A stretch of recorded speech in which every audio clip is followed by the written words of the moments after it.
اچھا، اب پھر پہلی دو آیات کی طرف آ جائیے۔ اسلام ایمان علیحدہ چیز ہے۔ ایمان کی تعریف یقین قلبی دل میں اور جہاد فی سبیل اللہ عمل میں۔ گویا کہ ان میں سے کوئی ایک چیز بھی نہیں ہے تو پھر مومن نہیں ہو تم۔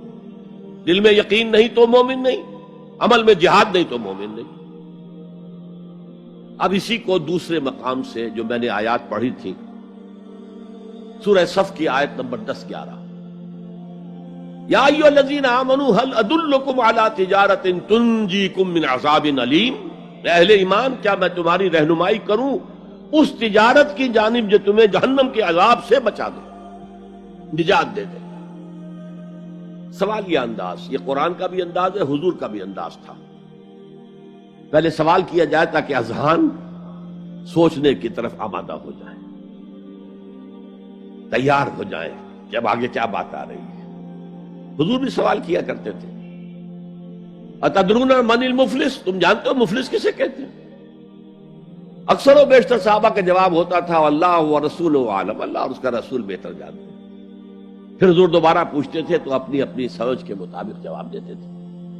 المفلس عندنا ما لا درہم لہ ولا دینارا، حضور ہم مصرف اسی کو سمجھتے ہیں جس کے پاس نہ درہم ہے نہ دینار ہے۔ فرمایا نہیں، میری امت کا مفلس وہ ہوگا جو قیامت میں حاضر ہوگا تو نمازوں کی بھی بہت بڑی گٹھری لے کر آئے گا، روزے بھی ہوں گے، عمرے بھی ہوں گے، حج بھی ہوں گے، نیکیوں کی بہت بڑی بڑی گانٹھیں ساتھ ہوں گی، لیکن حقوق العباد میں اس نے کوتاہی کی ہوگی۔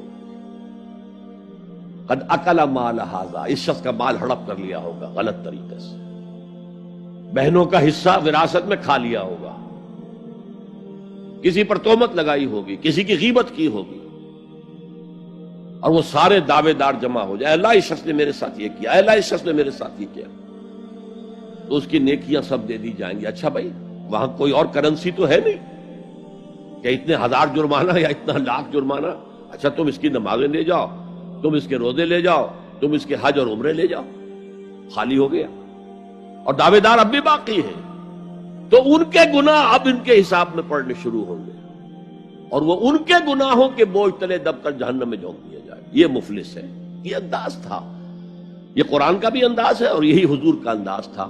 یا ایھا الذین آمنوا هل ادلکم علی تجارۃ تنجیکم من عذاب علیم، اے ایمان والو، اے ایمان کے دعوے دارو، یا اے وہ لوگوں جو ایمان قانونی حاصل کر چکے ہو، یا اے وہ مسلمانوں جن کی رسائی ابھی تک حقیقی ایمان تک نہیں ہوئی، یا ایھا الذین آمنوا هل ادلکم علی تجارۃ تنجیکم من عذاب علیم، کیا میں بتاؤں تمہیں وہ تجارت، وہ کاروبار جس کا نفع کیا ہوگا کہ جہنم سے چھٹکارا پا جاؤ۔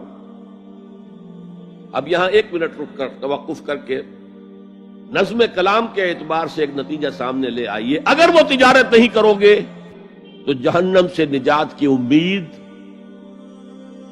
یہ تمہاری وشفل تھنکنگ ہے، تمہاری آرزویں ہیں، تلک امانیہم، یہ ان کی خواہشات ہیں جنہوں نے عقیدوں کی شکل اختیار کر لی۔ اللہ کا کلام ہے، یہ اس میں کوئی شے جو ہے محض شاعرانہ لفاظی کے لیے یا شاعرانہ مبالغے کے لیے تو نہیں ہے نا۔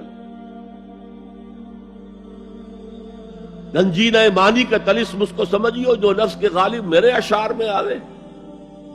تو قرآن میں جو لفظ آ رہا ہے وہ ہر لفظ اپنی جگہ پر معنی کا خزانہ ہے۔ هل ادلکم علی تجارۃ تنجیکم من عذاب علیم۔ اب جواب سنیے، تؤمنون باللہ ورسولہ، ایمان لاؤ اللہ پر اور اس کے رسول پر جیسا کہ ایمان لانے کا حق ہے۔ بات وہی ہو گئی نا، وہ پہلا تمہارا قانونی ایمان تھا، اصل ایمان کچھ اور ہے۔ اسی کو سورہ نساء میں فرمایا، یا ایھا الذین آمنوا آمنوا باللہ ورسولہ والکتاب الذی نزل علی رسولہ والکتاب الذی انزل من قبل، اے ایمان کے دعوے دارو ایمان لاؤ جیسا کہ ایمان لانے کا حق ہے، اللہ پر بھی اور اس کے رسول پر بھی، اور اس کتاب پر بھی جو اپنے رسول پر اس نے نازل فرمائی، اور اس کتاب پر بھی جو پہلے نازل کی تھی۔